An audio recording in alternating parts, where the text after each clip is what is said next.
As they approach the tunnel, they find it blocked by broken stones. Meanwhile, inside the tunnel, many giant ants are present. Lloyd Frontera uses his magic and announces that he summons them to a luxury Gangnam apartment building.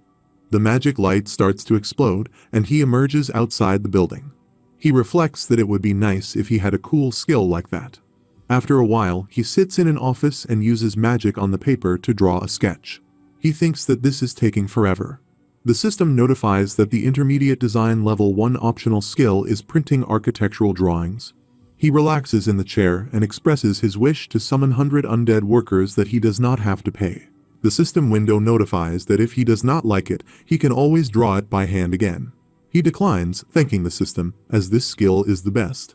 He thinks that with the Newman incident, he raised his approval rating with the Baron and Baroness, Javier and Bayern, earning him 639 RP.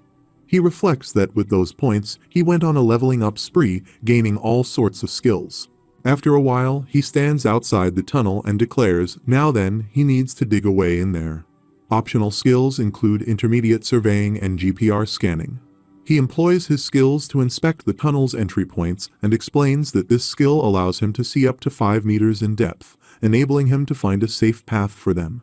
Recognizing the problem, he notes that they need to excavate as quickly as possible, as relying on human power alone will take too long and lead to quick fatigue.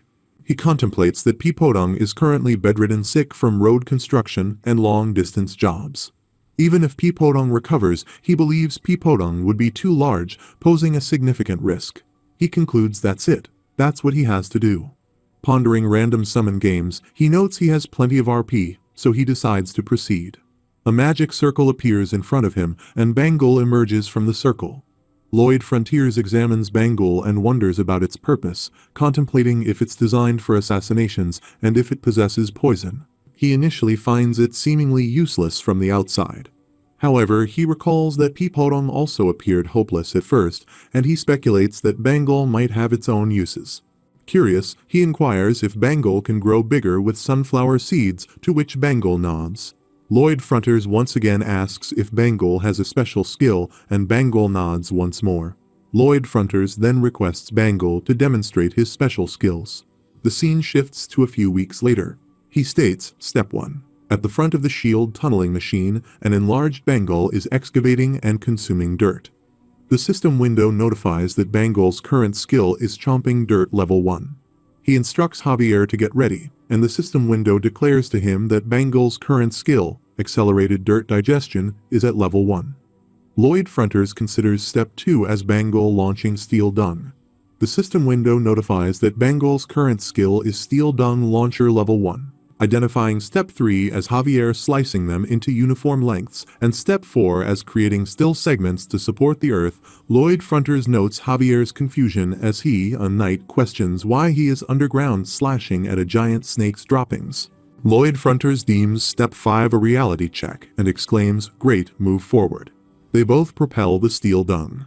Feeling dizzy due to the lack of oxygen, Lloyd Frontera acknowledges that if he hadn't installed that pipe, they would already be unconscious. Javier suggests it's best for him to head out now and take a break, similar to the other men.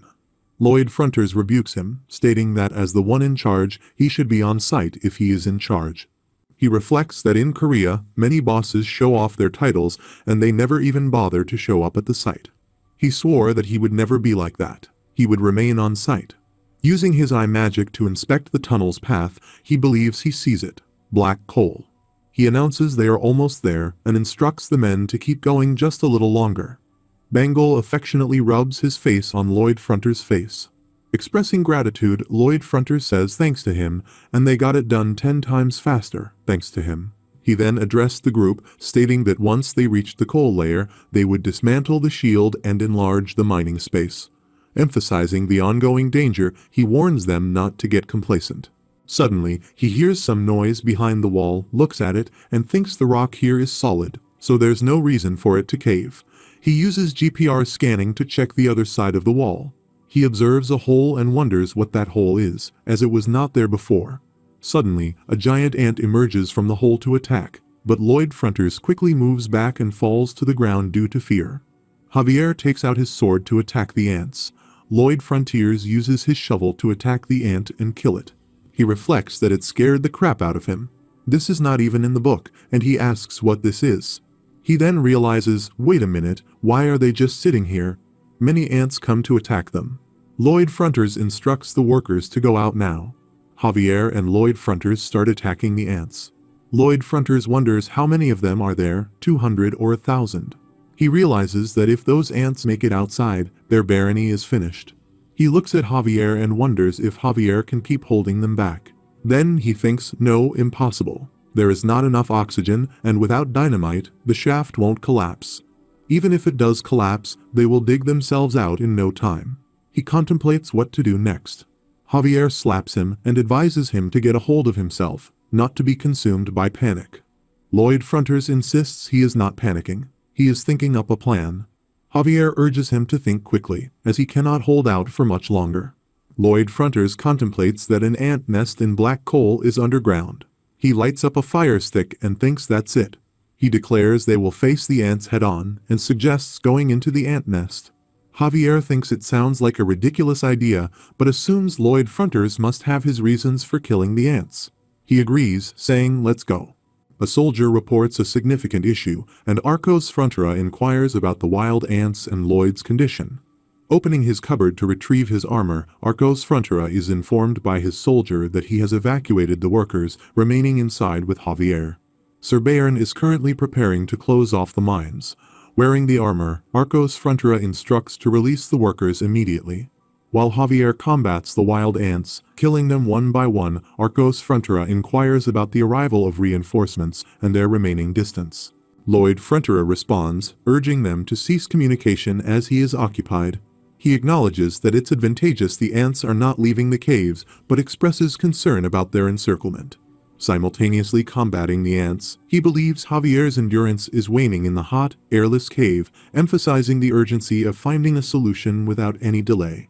Meanwhile, he contemplates the presence of a methane gas layer, speculating that methane-producing bacteria residing in coal might be responsible. He directs Javier to advance.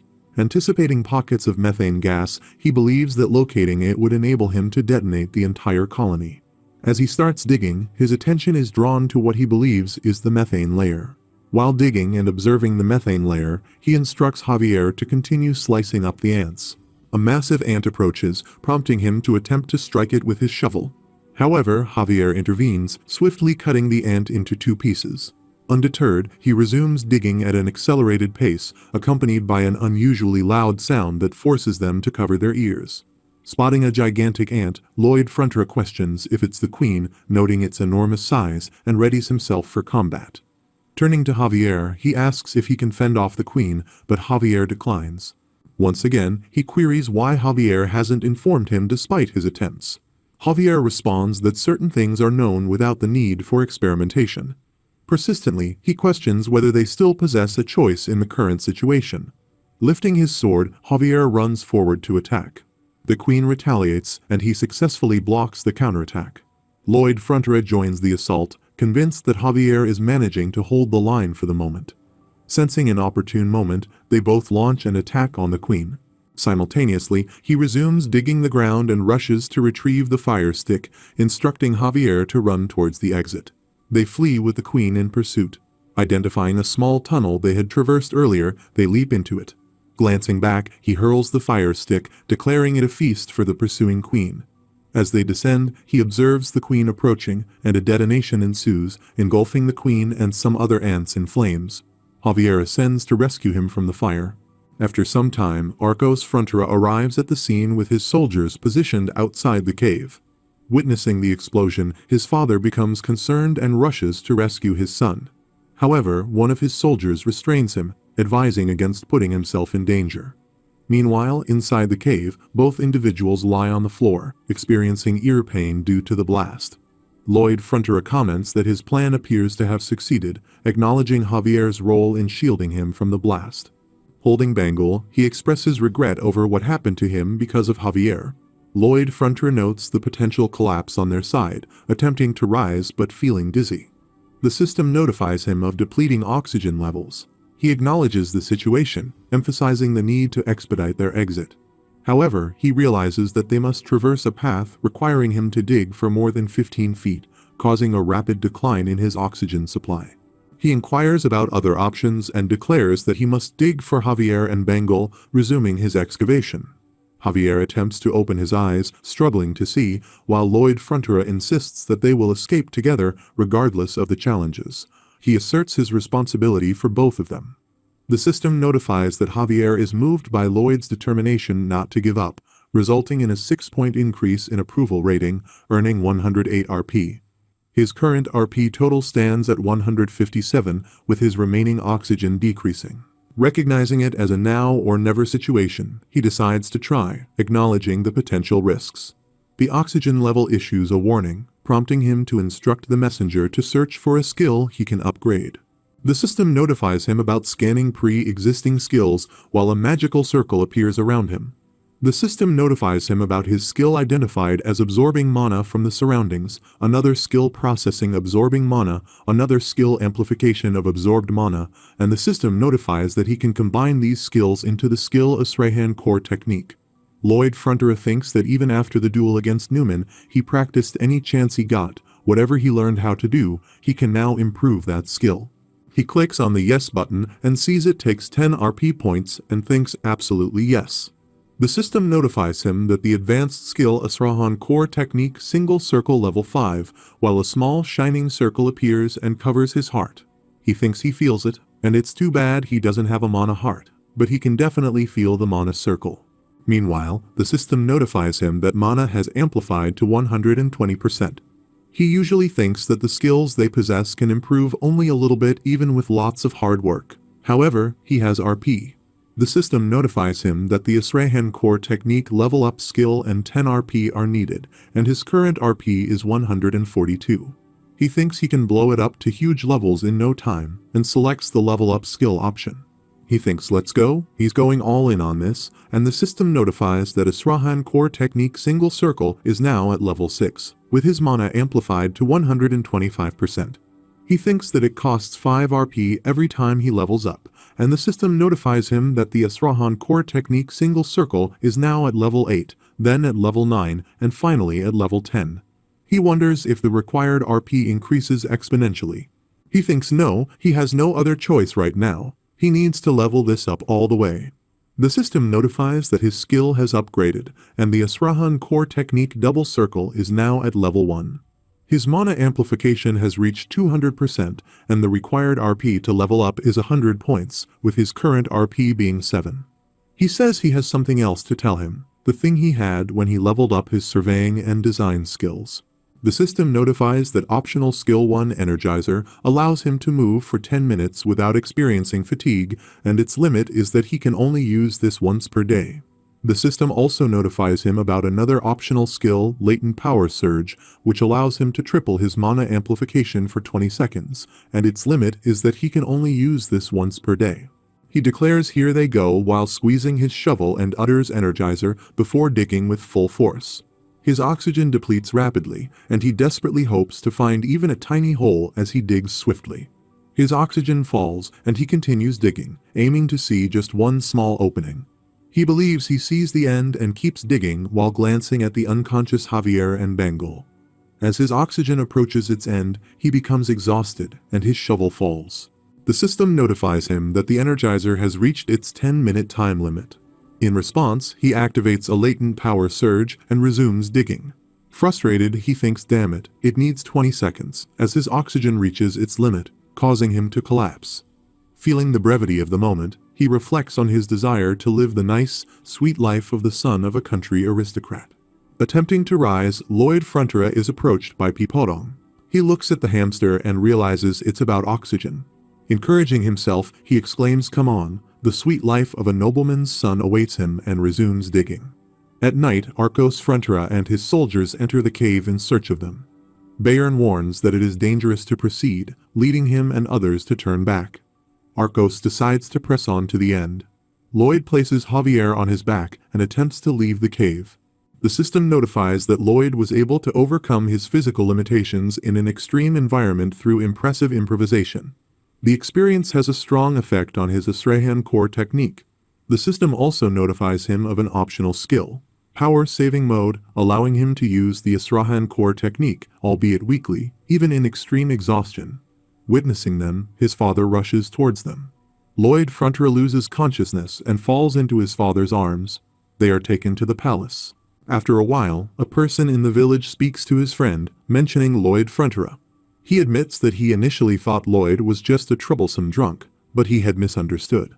When wild ants appeared in the mine where his nephew worked, Lloyd didn't hesitate to evacuate the workers first.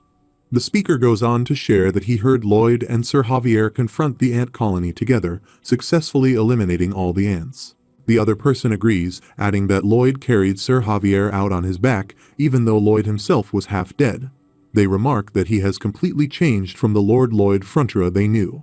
Meanwhile, Lloyd remains unconscious and Javier sits nearby. In the morning, Lloyd opens his eyes. The system notified that all of Baron Frontera's subjects were deeply moved by his heroic courage and sent their praises. As a reward for this great achievement, he has been awarded a large amount of bonus RP. His current RP is 7, and it has reached a total of 507. Lloyd thinks who cares about being a hero, but 500 RP, that's sweet. The following morning, the soldiers labor in the mines, where Lloyd Frontera and Javier arrive. Upon seeing them, the soldiers greet them with a good day. Lloyd expresses his gratitude once again for their gracious service, to which they respond positively. One of the soldiers privately reflects that Lloyd, who fought and risked his life for them, is different from regular aristocrats. In their eyes, he embodies noblesse oblige. Lloyd, however, finds the situation uncomfortable. It has been 2 weeks since the wild ant incident, and during this time, mine operations have proceeded smoothly. Despite everything appearing to be in order, Lloyd emphasizes the importance of safety, especially at this moment. He feels the need to identify even the smallest hazards and address them. Javier observes the soldiers searching the ant tunnels again and asks if he may pose a question. Lloyd responds, urging him to be brief as there is very little air in the confined space. Javier questions why Lloyd is personally undertaking such dangerous work and suggests that he could have the workers handle it. He contemplates whether Lloyd is genuinely concerned about the workers' safety. Lloyd, asserting his position as the heir to the land, responds by calling Javier a fool. He emphasizes that the greater the risk, the more reason for the person in charge to be on the front line, ensuring that no one can criticize when he receives the most money. Javier reflects on Lloyd, unable to discern if he is good or bad. The system notified that Javier's approval rating of Lloyd was about to rise but didn't. Despite being told that they have reached the end of the tunnel, Javier disagrees, suggesting there might be a space behind it. Meanwhile, Javier inquires if it's necessary to keep digging to find out more. He initiates the digging and expresses concern about the possibility of the place being filled with ant eggs, emphasizing that it would be detrimental if they were to hatch. As he enters a hole, he discovers someone tied up inside. Within the hole, Javier observes pigs and a person bound in a spider web. Javier, deciding the situation looks dangerous, takes out his sword. Lloyd places a hand on Javier's shoulder, reassuring him and remarking that despite appearances, Javier is quite reckless. Lloyd asks about the creature, and Javier responds, questioning what Lloyd means. Lloyd clarifies that it is an orc. When asked if it's dead, Javier doubts it, mentioning that wild ants often paralyze their prey and store them for later consumption. Lloyd smiles, considering it a jackpot and an amazing new item. After a while, they escort him to the palace and provide him with food. When he awakens, he introduces himself as Arash Oink. He expresses gratitude for saving his life, stating that he won't forget the deed. Curious, he questions if Arash intentionally says Oink to make his character stand out. Arash denies any knowledge of what he's talking about, saying Oink. Reflecting, he acknowledges that Arash, the son of the Orc tribe chief, recovered swiftly thanks to the Baron's physician. Arash emphasizes that being the son of the Sand and Steel tribe chief, he does not forget acts of kindness. Arash then offers to grant him anything he desires. Excitedly, he asks if he can really get what he wants. Thinking about saving Arash, he requests 120 orcs to work in the mine. Arash, considering it impossible, is questioned about why he can't fulfill the request. Arash mentions that it's because he just clicked his tongue like a bad man. Firmly refusing, he states that it's a habit of his, just like Arash's Oink. Arash asserts that orcs are all warriors, Oink, and warriors only follow a warrior's orders, Oink. He adds that Lloyd is not a warrior, so even if they provide him with orcs, he can't give them orders, oink. Lloyd Frontera reflects on this revelation, realizing that orcs in the wild must bring the head of a wild ant for their coming-of-age ceremony. Speculating that Arash may have accidentally ventured too far into the ant cave and got paralyzed, he thinks of something and flicks his tongue. Lloyd acknowledges the situation, expressing that there seems to be nothing they can do. In a light-hearted tone, he congratulates Arash on completing his coming-of-age ceremony and applauds. Arash refuses the congratulations, stating that he didn't catch a wild ant and got paralyzed, making it a failure on it. Confused, Lloyd questions what Arash is talking about. Arash points towards Queen Ant and mentions that they caught that creature together, Arash and Lloyd. Arash responds that he doesn't recall catching an ant that big. Lloyd counters, saying dear, his memory must have been affected when he was paralyzed. He goes on to describe the unbelievable sight he witnessed in the ant nest, where the queen ant resembled a pile of rags, quivering, and then exclaimed, "Ach, he can't believe he was attacked by a young orc," placing his hand on his shoulder. Arash inquires if wild ants can talk, asking no, wait, can wild ants talk, Onik? Lloyd confirms, stating that they can indeed talk very well. Lloyd expresses gratitude to Arash, acknowledging that with his help, they were able to easily strike down the weakened wild ant. He emphasizes that the wild ants were caught by both Arash, the great warrior, and himself. Arash modestly replies that Lloyd is also a great warrior. Lloyd then brings up the matter of the 120 worker orcs. Arash assures him, stating he will have them, oink. 1 week later, in the village of the Sand and Steel tribe of wild orcs, he reflects on how they completed the long journey to bring back the worker orcs. The tribe head, Akush, apologizes, stating that Lloyd, the human, cannot have his request granted, Onik. Lloyd Frontera looks at them surprisingly, wondering why they changed their minds again. Lloyd inquires about the reason for Akush's refusal, addressing him as His Highness Akush, the great chief of the Sand and Steel tribe. Akush explains that their tribe consumes a significant amount of meat to build up their muscles, Onik. He adds that they hunt every day in 3 shifts to prevent muscle loss, as any reduction in muscle mass would jeopardize the survival of their tribe. Akush mentions that they cannot decrease the number of warriors on the hunt. Lloyd, taken aback, responds, hang on, he goes out hunting every single day. Akush agrees, stating that meat spoils after 1 day, leading to muscle loss if not consumed promptly. He contemplates the focus on muscle loss with Akush, and Javier interjects, stating that protein and muscles are essential for the life of these men, suggesting that they should give up. Lloyd Frontera, however, proposes an alternative, asking what if his meat could last multiple days without spoiling. He adds that this way, he wouldn't have to go hunting 3 times a day and could lend them his worker orcs. Confirming his understanding, he asks if that is what Lloyd is suggesting. Akush agrees, acknowledging that their orcs would like to repay Lloyd's kindness, but they cannot risk muscle loss. Lloyd responds optimistically, expressing his belief that it is possible. He reiterates, saying that he can make the meat last for days without spoiling. Lloyd Frontera thinks let's wind back to when they first arrived at the village. Arash becomes emotional and runs to his father, while his father also becomes emotional. They both quickly ran to hug each other. Lloyd Frontera thinks that all they did was hug each other, but the power was enormous. If he were caught between them, he would be turned to smithereens. He thinks that if he could get 120 workers like that, their productivity would increase by hundreds of times. Another thing that caught his eye was Arash telling his father that he had brought back the head of the queen ant while showing him the head.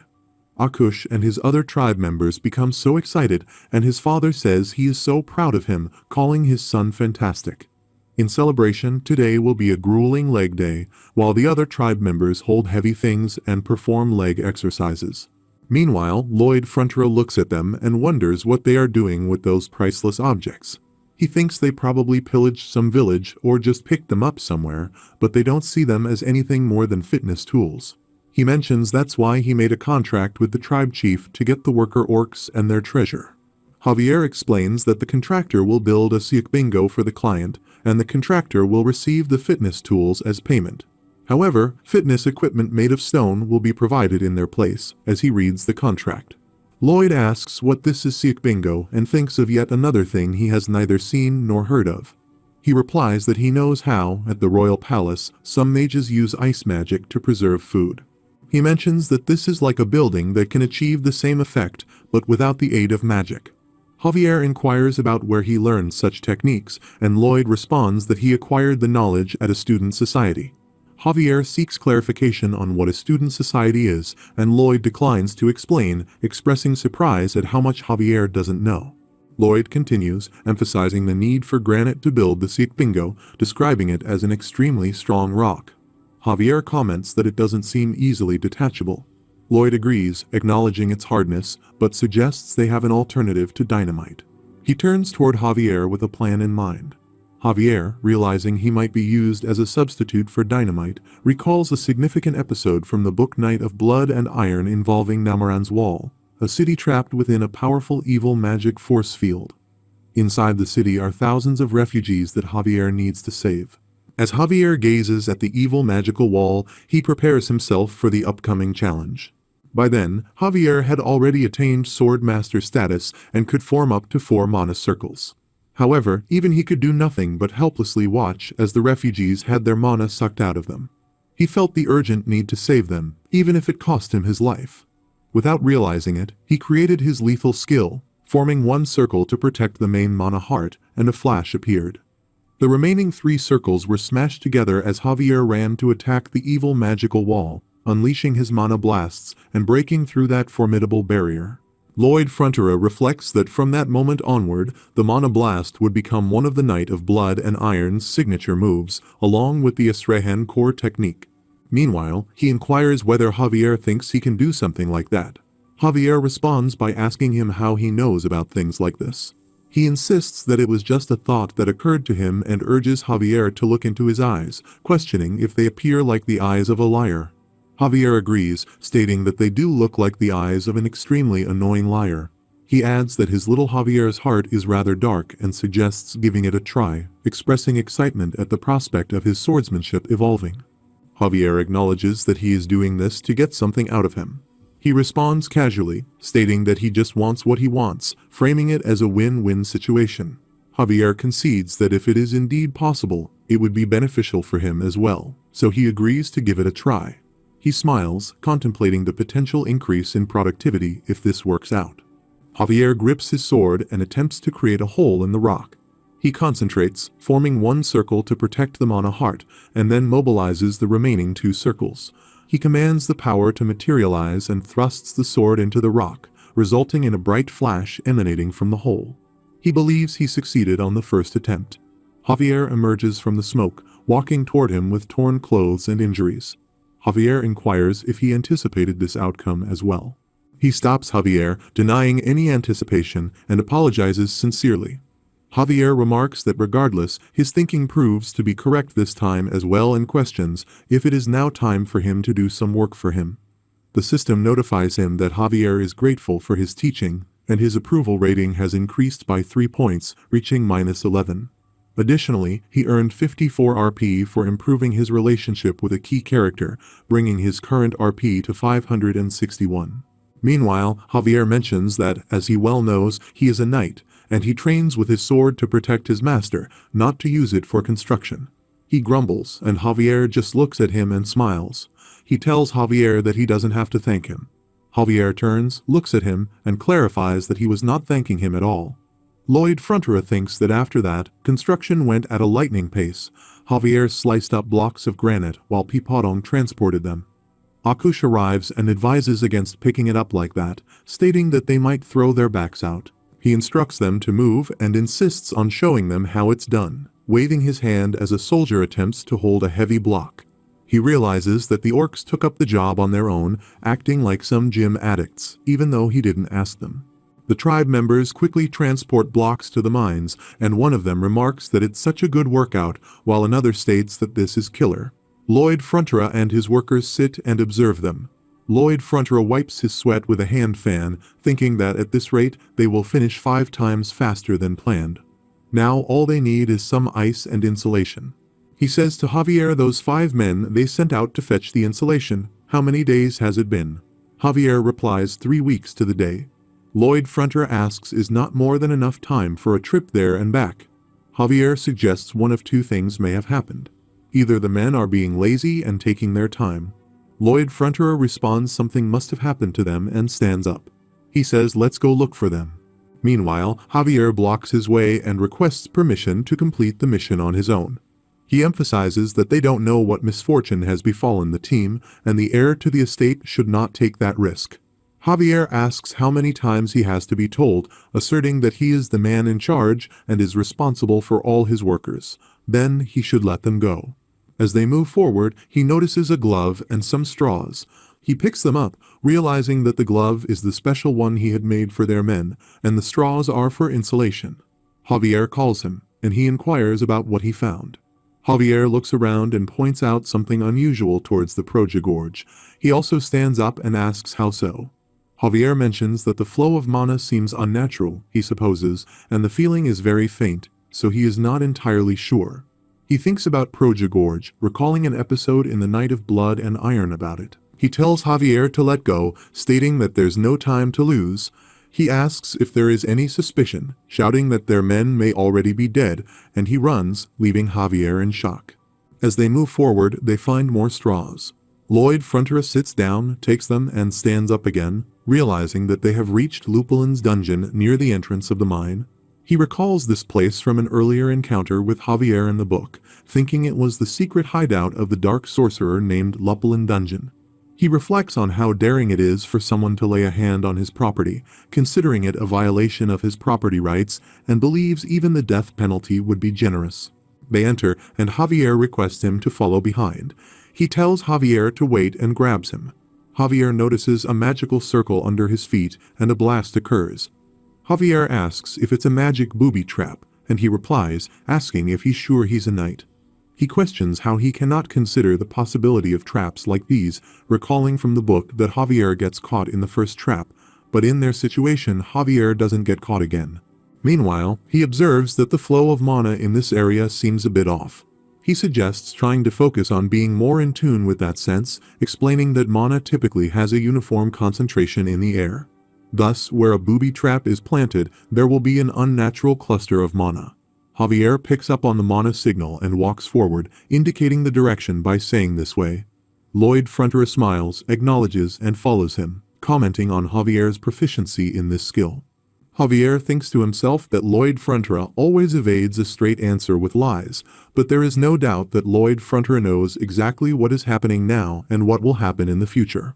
However, Javier also notes that he doesn't sense any significant mana or special energy from Lloyd Frontera. Despite this, he decides to focus on the task at hand, the immediate rescue of those soldiers. On the other side, Lupulin is engrossed in reading a book. Suddenly, he turns and looks at the door, suspecting that a trap has been triggered by intruders. Lupulin wonders if they are here to rescue the men he abducted a while ago. He closes his book, convinced that the intruders are likely dead, and thinks that the preparations are finally complete. Opening the door, Lupulin hopes that this time the experiment will succeed. He discovers all the soldiers of Lloyd Frontera and grabs one of them by the hair, dragging them into another room. The frightened person pleads with Lupulin not to kill him. Ignoring the pleas, Lupulin throws him into a magical circle and brandishes a large sickle, poised to kill. He describes it as a pentacle connected to the underworld, a sickle soaked in blood for 100 days, and a young human deeming it perfect while the soldier cries out for help. Meanwhile, Lloyd Frontera sternly warns that if Lupulin touches his belongings, he will kill him. Lupulin, angered by the threat, contemplates how they managed to reach this point despite the hundreds of traps he set. He proceeds to construct his magical circle and prepares to attack, releasing a gas into the air. They all sense the smoke, prompting Lloyd Frontera to quickly exhale a breath and seal his mouth shut, ceasing his breathing. Lupulin identifies the gas as sleeping gas potent enough to knock out an elephant. He anticipates having 2 more individuals for sacrifice and smirks secretly. Lloyd Frontera employs his Energizer Flash to shield himself. The system notifies that the Asrahan Core Technique option, the Energizer, is activated, ensuring he will not experience fatigue for 10 minutes. He begins digging with his shovel, thinking that he doesn't even need 10 minutes, and that he has the energy to spare now, unlike when he was in the ant cave. Javier, holding his nose tightly, wonders if it's allergies. He believes he is immune to all forms of sleeping medication. As he shovels, he considers how he is digging in like a mole.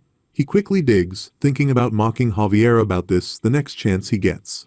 Returning, he calls out to Javier, telling him to get inside the hole. Javier swiftly enters the hole and stabs his sword into a rock beneath the ground, unleashing a mana blast. A fire blast occurs and flames shoot out of the hole. Lupulin becomes scared and trembles at the sight. After a while, Lloyd Frontera attempts to emerge from the hole, remarking that he bet Lupulin has never seen an entrance like this before. Lupulin once again constructs his magical circle, pondering what kind of monster this is. He sits in a large magical circle and performs a magic spell, summoning a giant two-faced monster that roars loudly. Lupulin reflects on how his reincarnation spell keeps failing, but he has inadvertently created this extremely powerful ghoul as a byproduct. He believes there is no way anyone will even scratch its steely skin. The monster roars at both of them as they prepare to fight. Lloyd Frontera warns Javier that this opponent is going to be quite tough and mentions its weakness is its legs. Javier runs to attack the monster, delivering a mana blast slash that cuts it into two pieces. Lupulin watches in fear as all of this unfolds. Lloyd Frontera thinks to himself that Javier used the mana blast to cut the creature in half, realizing that it's not even in the book. Lupulin believes they are going to kill him, realizing there is no way he can beat these two. Lloyd Frontera sits near him, holding his shovel, and remarks that Lupulin set his construction back by weeks by abducting his men. He asks how Lupulin is going to make up for this. Lupulin bows down, thinking he will get on his hands and knees to get out of this alive, and pleads for forgiveness, asking to be spared. Lloyd Frontera tells him to shut it, expressing no interest in Lupulin's apologies and demands to know how he is going to compensate him. Lupulin mentions that the cave is full of valuable tools for sorcery and promises to give Lloyd Frontera everything. Lloyd Frontera questions if Lupulin is claiming that everything in the cave belongs to him, to which Lupulin replies affirmatively, urging him to take it all. Javier arrives, holding a worker in a bad state, and reports that the men are all worn out but seem otherwise fine. Lloyd Frontera acknowledges this and remarks that a few days more they would have starved to death. He questions Lupulin about his plans for the abducted men. Lupulin admits he was researching how to bring back the dead. Lloyd Frontera inquires if that is even possible and asks what he would do if he could. He reveals he was attempting to bring back his deceased wife and child. He explains that he worked as a sorcerer in his lord's castle and lived an ordinary life with his family, emphasizing that it was not just normal but a very happy life. However, his lord, who turned out to be a friend, tried to steal his wife away from him. In an attempt to escape, he planned to run away with his family, but his lord tracked them down. Lloyd Frontera interrupts, telling him to stop and expressing his disinterest in the sob story. Lloyd Frontera questions Lupulin, asking if he believes bringing his wife and child back to life would make them grateful for the hundreds of innocent people he killed in the process. Lupulin tries to say something, but Lloyd Frontera points out the ghoul he created and the lives sacrificed to make it, including the happiness, families, and lives of innocent people. Lloyd Frontera questions if none of that matters just because Lupulin has a tragic story. He asserts that no matter how Lupulin spins it, it won't change who he really is, a person who crushed the happiness of others and became a serial murderer. Overwhelmed, Lupulin starts crying. Lloyd Frontera stands up and declares that he will return with his men to collect the tools. As he leaves, he warns Lupulin that if he tries to hurt anyone again, there will be no mercy. Lupulin bows down, expressing immense gratitude. Lloyd Frontera contemplates the events in the novel where Javier forgives Lupulin, forces him out of his laboratory, and Lupulin goes on to kill hundreds more, altering his own body and becoming an annoying villain that Javier must face once again. Despite knowing all of this, Lloyd Frontera finds himself walking away from Lupulin. Suddenly, Lupulin attacks them from behind with magic. Lloyd Frontera looks at him and reminds Lupulin that he explicitly told him there would be no mercy. He believes it's because he foresaw this outcome from the beginning. Javier attacks Lupulin, cuts his neck, and ultimately kills him. The story shifts to a worker's head who insults another worker and questions where his manners have gone. The worker insists that his bow needs to be at 90 degrees. Reflecting on a past experience with an old guy who would curse him for no reason, the worker mentions that every time he acted out, he would apologize, promising to be more careful. The worker's head advises him to learn some manners, referring to him as a little shit. The worker believes that kindness brings more kindness, and he avoids confrontation, understanding that conflict begets conflict. As the worker's head prepares to leave, he comments on how kids these days do not learn any manners. He bows down, thinking that if he treats others with respect one day, it will be returned.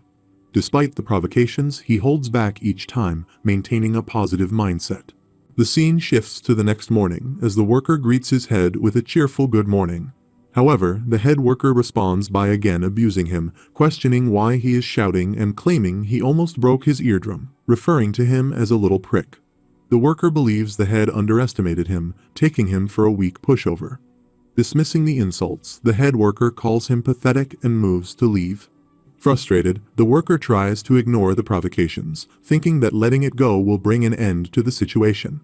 He realizes that exploding in anger will only make things worse now and contemplates the idea of inner peace.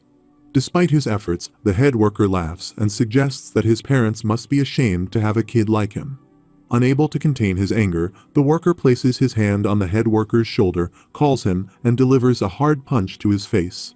Other workers are shocked and inquire about the situation.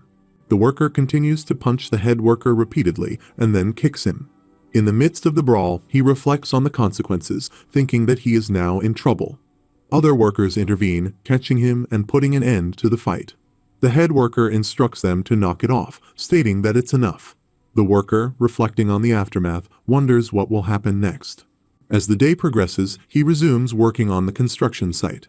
The head worker passes by without saying anything, and he feels a sense of peace, finally having some tranquility in his surroundings. The scene shifts back to the cave where Javier kills Lupulin. Lloyd Frontera walks away from there, placing his shovel on his shoulder. He reflects that there are clearly times when violence must be stopped with violence and believes that they should not sink to their level. He contemplates the situation, noting that in Korea, murderers, attackers, and fraudsters are often given only a slap on the wrist because they also have rights. He dismisses this notion, thinking it's laughable, as he believes villains deserve a punishment befitting a villain. After a while, Lloyd Frontera walks with workers through the forest. One worker becomes very tired.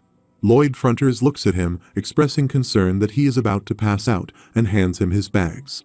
He reassures the worker that he can handle them. Lloyd Frontera also instructs other workers to give their bags to the tired worker, making it an order. He ties all the bags together.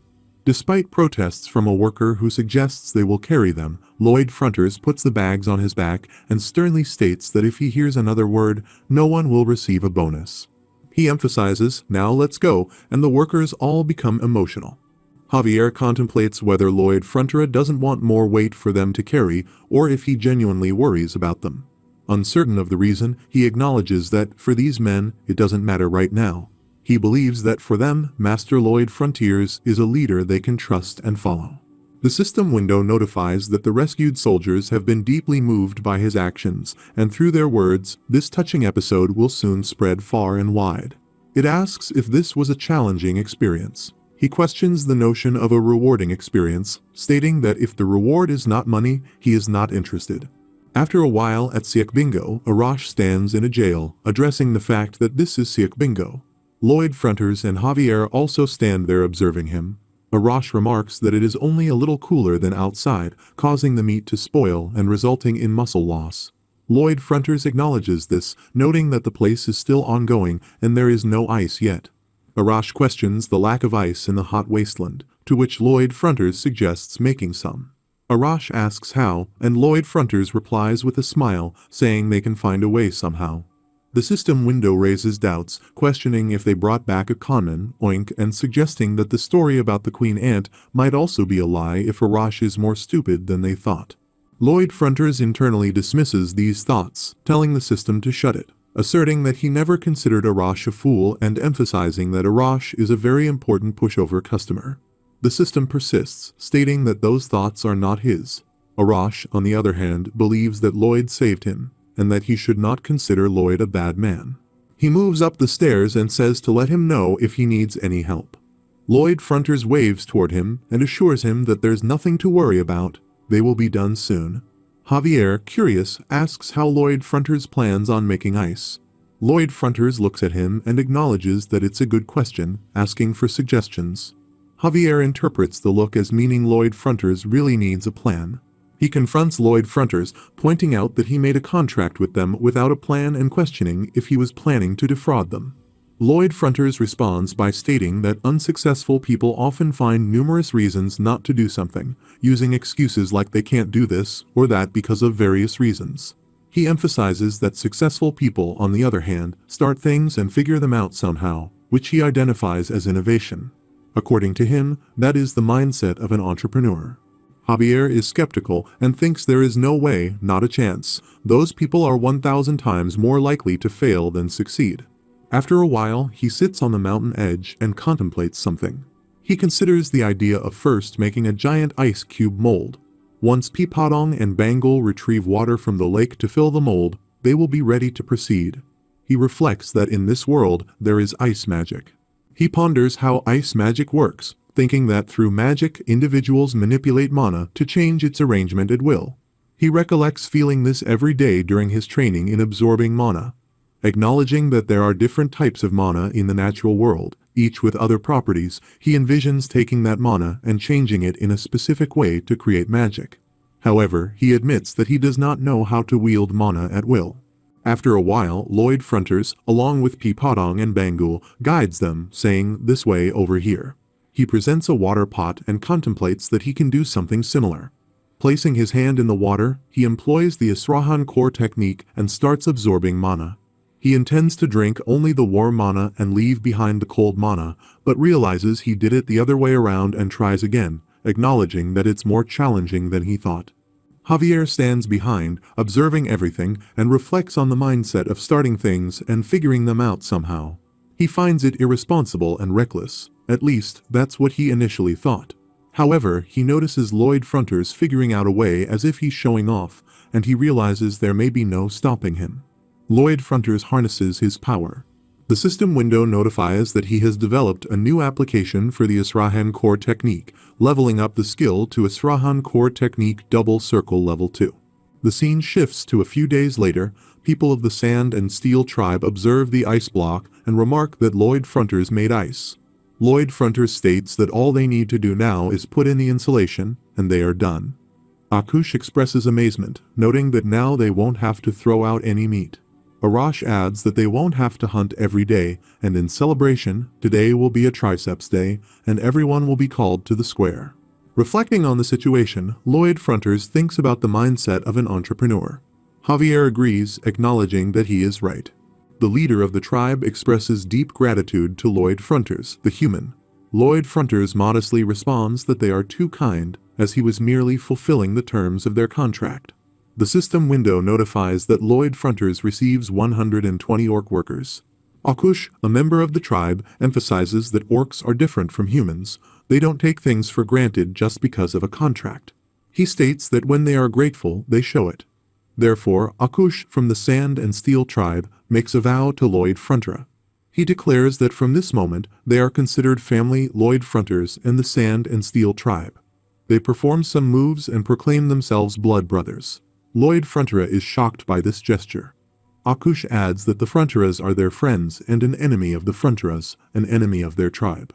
He assures Lloyd Frontera that if anyone causes them trouble, they will be at their side.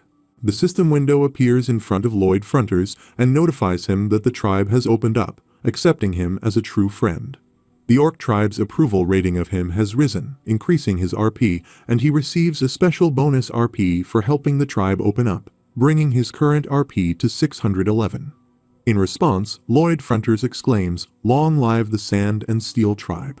Lloyd Frontera says that when they arrived back in town after the long and arduous journey a while later, the townspeople were understandably frightened.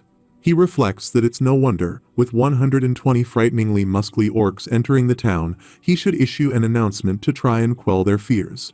He acknowledges that, for starters, people tend to think of orcs as scary. Lloyd Frontera's parents also get frightened. He feels even the Baron, who knew why he went to see the Orc tribe, was frozen in fear when he saw them in person. Then there was the unexpected bonus. The system window notifies that the story of his defeating the Dark Sorcerer and rescuing the soldiers is spreading throughout the land. The people are praising him for valiance and courage.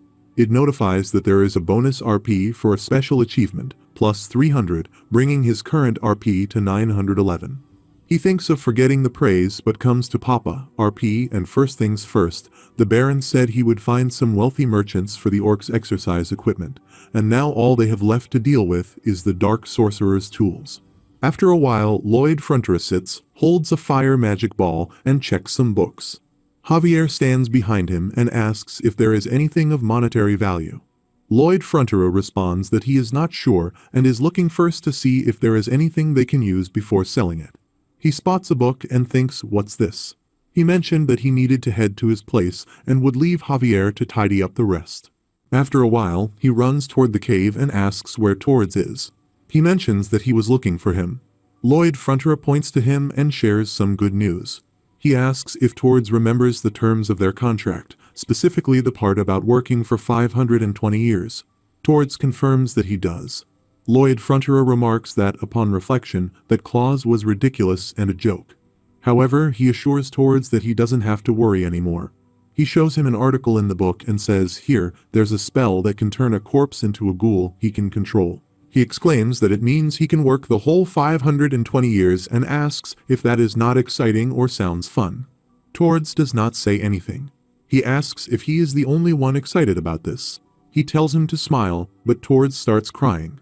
He encourages him by saying to keep up the great work, and he can do it, then leaves from there.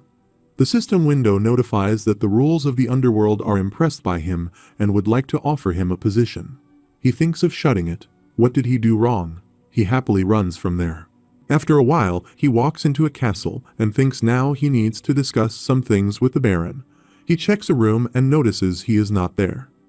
Emily comes behind him and says the Baron is in the reception room, and he has some guests. He asks which guests. She says Mr. Sinchillon and Mr. Meatloaf. He gets excited to hear their names and makes strange faces. She asks what is with that face. Meanwhile, Moneylender Meatloaf informs Baron that, as he already knows, their policy is to receive the principal of the loan in a single repayment. However, just this once, a special arrangement will be made so he can repay 10% of the principal, provided he hands over the rights to Meatloaf. Meatloaf questions why Baron is not responding and asserts that answering would result in a reduction in his interest payment, which would be beneficial for him. Just then, Lloyd Frontera knocks on the door and announces himself as Lloyd. He politely asks for permission to enter. Baron responds affirmatively, saying, yes, please come in. He opens the door, enters and greets them, expressing his hope that they have both been well. Meatloaf presents some papers to Lloyd, cautioning him against making threats and stating that they have an official invitation. Lloyd Frontera laughs, acknowledging his intellectual nature, and mentions overhearing the enticing offer Meatloaf is presenting. He boldly proposes an offer of his own. In response, Meatloaf expresses his disinterest, stating that he does not care for any offer from Lloyd. He declares that moving forward, they will repay their debts in smaller tranches, and he will, of course, lower the interest accordingly. Meatloaf interrupts, stating he had made it clear he did not want to hear it, and questions how dare he. Despite the objection, he smiles and mentions that both parties can present less than ideal offers. Expressing anger, Arash enters the room and demands to know who dares to anger his Frontera brother. Meatloaf and Shillan become frightened. Arash warns that anyone causing trouble for the Fronteras will face the full force of the Sand and Steel tribe. Lloyd Frontera intervenes, questioning Arash about the misunderstanding, to which Arash clarifies that it sounded like they were shouting at Lloyd. Lloyd denies this, attributing it to his loud voice. Assuring them not to worry about him or his offer, Arash asks for their opinion. Lloyd Frontera inquires whether they should refuse it. Arash, concerned about hurting Frontera's feelings, threatens to tear anyone who hurts him to pieces. In response, Meatloaf and Shillan quickly run away from the scene. Lloyd Frontera observes the invitation letter and expresses that if he had things his way, he would cancel the debt entirely. However, recognizing that it would be a crime, they will have to make do with these changes. Baron acknowledges this, saying yes and expressing gratitude. Lloyd mentions that the Ondal construction business is gradually expanding, and the mining of soft coal is progressing smoothly. He assures Baron that they will be able to pay off the debts in no time. Lloyd emphasizes the importance of keeping the contract safe, handing the paper to Baron, who confirms with a sure. However, Lloyd notes a significant problem they are facing. If not resolved, it could lead to serious consequences. He points to Arash and mentions that these guys consume 10 times more than a normal human. The cost of feeding them is substantial, and if this continues, they may accumulate more debt. Baron reacts with shock upon hearing this revelation. He reflects, reaffirming his belief that the orcs are the best miners. Arash begins digging the tunnel, working tirelessly. Lloyd Frontera arrives at the site and inquires from a worker about Arash's location. The worker points to Arash, stating that it's that orc over there who has been working non-stop for 24 hours. The workers manage to catch Arash with difficulty. Lloyd Frontera instructs them to get Arash out of there, emphasizing that he wants to see him back the next day. Arash protests, expressing his reluctance to rest as he intends to work out his muscles.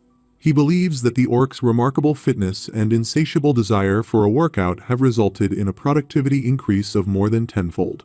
Arash inquires about wages, specifically mentioning money and stating that orcs have no need for it. He believes they even refuse to be paid. However, he notes that orcs only ask for their bellies to be full, acknowledging that it's easier said than done. After a while, Lloyd Frontera sits with his father, Baron, and asserts that they must increase tax revenues exponentially. They need the funds to purchase meat for the orcs, and by considering the productivity of the mines, they would never incur losses.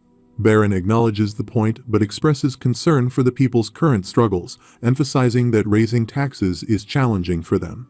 Lloyd Frontera acknowledges the difficulty, stating that raising taxes without a valid reason would be akin to robbery. He questions who would be willing to work hard if their earnings were to be taken away. Such a practice, he argues, would result in a decrease in tax revenues, leading to losses. Baron queries how he proposes to raise tax revenue. Lloyd Frontera simplifies the solution, suggesting that they need to enable people to earn more money. He proposes focusing on the forgotten northern lands, specifically transforming the Merit's wetlands into farmland. By providing this land to the people, they can farm to their heart's content, make a profit, and consequently contribute significant tax payments. After a while, Lloyd Frontera walks into fields filled with water, carrying his shovel on his shoulder alongside Javier. Javier remarks that this land has been abandoned for hundreds of years and questions how people will farm here. Lloyd responds, expressing confidence in his plan, but he asks Javier to wait, acknowledging that he needs to emphasize the difficulty of the task. Sitting near the water, Lloyd notes the complexity of the terrain and the numerous variables involved. He realizes the necessity of building something to drain the water, especially during rain, and acknowledges that he has no choice but to resort to the old-fashioned way. He starts making pathways with mud in between the water, expressing doubt about the success of his attempts. After some time, Lloyd continues his efforts to create pathways with mud in the water. Baron arrives and asks Javier how many days it has been. Javier responds that it has been 21 days, during which he has not rested or eaten properly. He inquires if he should stop him. Baron responds negatively, stating that despite being his father, there was a time when he despised him. He questioned whether he would ever mature into a man, but miraculously he is transformed into a different person, actively working to assist the land. Baron admits that he may not be able to provide direct help, but he does not want to be an obstacle in his path. Javier commends Baron's wise decision, highlighting that the current Master Lloyd is the type of person who never gives up on keeping his word. The system window notifies that Baron Frontera's approval rating has increased, and he has received 20 RP, with his current RP standing at 931. As time passes, he navigates through the mud between the water and realizes that it's draining away. He reflects on how the water draining away symbolizes the influx of tax money, and he envisions being showered with that sweet golden money. Feeling relaxed, he thinks that the work was demanding but not as bad, especially compared to staying up all night doing part-time construction work. Observing the status window, he is notified that his efforts have significantly impacted the special skill of architectural design, unlocking a new skill. He reveals that the design skill option 3 is simulation mode, allowing him to use data obtained from surveying the land to create a virtual simulation. He uses the skill to check the mountain structure and waterways. Attempting to stretch a mountain, he becomes frustrated, questioning why this information is only revealed now after working tirelessly for an entire month. The system window responds, pointing out that he had just mentioned it was not that bad. He remarks that he was merely saying that in reality, it was quite challenging. The system window notifies him that only knowledge he has acquired himself is enhanced with skills, all due to his wish. Reflecting on when he first arrived, he mentions his wish but expresses confusion, stating that he still does not understand if he knows what his wish had to do with coming to this world. He explains that his wish was simple: to get through college, obtain a license, secure a position in a good company, and not have to worry about money.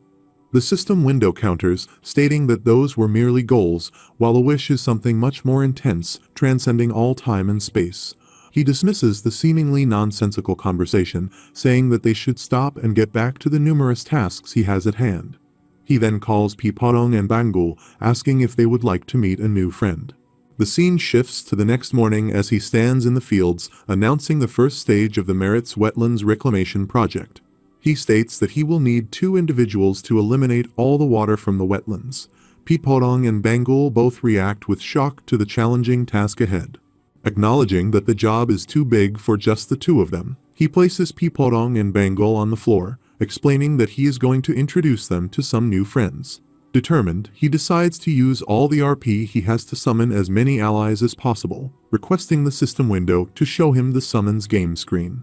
The system window appears, notifying him that in the random summons game, 1 turn is equal to 100 RP. Considering that the RP needed increases by 1/5 times each turn, he can summon 4 entities. Clicking the start button, he believes he doesn't need any special skills. He needs ones that can grow as big as Piporong and Bangul. He contemplates the noisy process of carrying the water each time. A magical circle appears in front of them, and a small creature-like ball named Humming emerges, hitting Lloyd Frontera's nose and causing it to bleed. Regaining his composure, Lloyd Frontera sees Hamming and thinks of it as a hippo, or more precisely, a water-guzzling hippo. Piporong and Bangul express joy at seeing Hamming, and he starts playing with them. Interrupting the play, Lloyd Frontera apologizes and asks if he could have Hamming's instruction manual. Hamming spits out a paper. Lloyd Frontera, accustomed to this behavior, takes the instruction manual, reads it, and inquires if Hamming doesn't grow bigger with sunflower seeds. He wonders if he has received a defective summon this time. He looks at Hamming and instructs him to show the summons game screen. The system window notifies that the summons game can only be played once a day. He expresses frustration, calling it a complete waste. Bangul becomes angry upon hearing this, while Hamming and Piporong appear sad. He asks if he is being mean, understanding that they may need someone larger for their next project. He comments that Hamming, being so small, is deemed useless, further provoking Piporong and Bangul. He relents, acknowledging that the 2 are scaring him. He then questions Hamming about his skill, suggesting it might be something related to dehumidifying, and if so, he could be placed in his closet. The system window notifies that Hamming's skill is a one-shot level 1. He queries about the term one-shot and whether Hamming can drink a large amount of water in one go. Hamming nods in agreement, and when asked how much, he responds, as much as his stomach can hold. He reflects on how he thought this was going to be a perfect skill, realizing that his luck may have been too good to be true. They all move from the spot, and he encourages Hamming to demonstrate. Hamming starts drinking water, growing bigger and bigger in the process. He contemplates whether he is imagining it, or if Hamming does indeed look bigger than before. Hamming continues drinking water, growing until he becomes the biggest. Lloyd Frontera is shocked to witness this. Hamming drinks all the available water, leaving Lloyd Frontera astonished at how quickly it can consume such quantities. He realizes that if Hamming can drink this much so rapidly, they could potentially eliminate all the water in a few days. Piporong and Bangul express joy at the sight. Perplexed, Lloyd Frontera asks why the 2 look so smug. He then calls a messenger and questions whether the summons are truly random, noting that he always seems to receive the exact skill he needs. The system window responds, explaining that when he enters another world, he typically possesses some special skill. However, being a human with no innate skill or luck, he might have been fortunate to receive a lucky random summon as his special skill, or perhaps not. Lloyd Frontera critiques the vagueness and questions if the system is even trying. He invites Hamming to drink more, encouraging it to drink to its heart's content, as they will begin reclaiming the Merit's wetlands tomorrow, starting with the vertical drainage system. The workers are shocked to see the enlarged Hamming. Lloyd Frontera outlines the plan, starting with Hamming removing all the water from the wetlands by spitting out the consumed water into the river. After getting smaller, Hamming repeats the process. Then they proceed to clear any weeds or debris from the exposed ground. Javier drives his sword into the ground and employs mana black magic to create holes with mana blasts. Bamboo stalks are inserted into these holes, and the area is filled with sand to construct a sandbank. Simultaneously, Pipodong packs down the earth, and to extract water from the deepest parts of the soil, they use bamboo stalks like straws, with Heming performing a one-shot to remove the water. Reflecting on the process, they build a level using Lloyd Frontera's upgraded simulation skill. After 10 days of this routine, they complete a sector. Lloyd Frontera acknowledges that there is still a lot of work to do but questions what will happen when they finish. They respond with enthusiasm, suggesting a bonus party.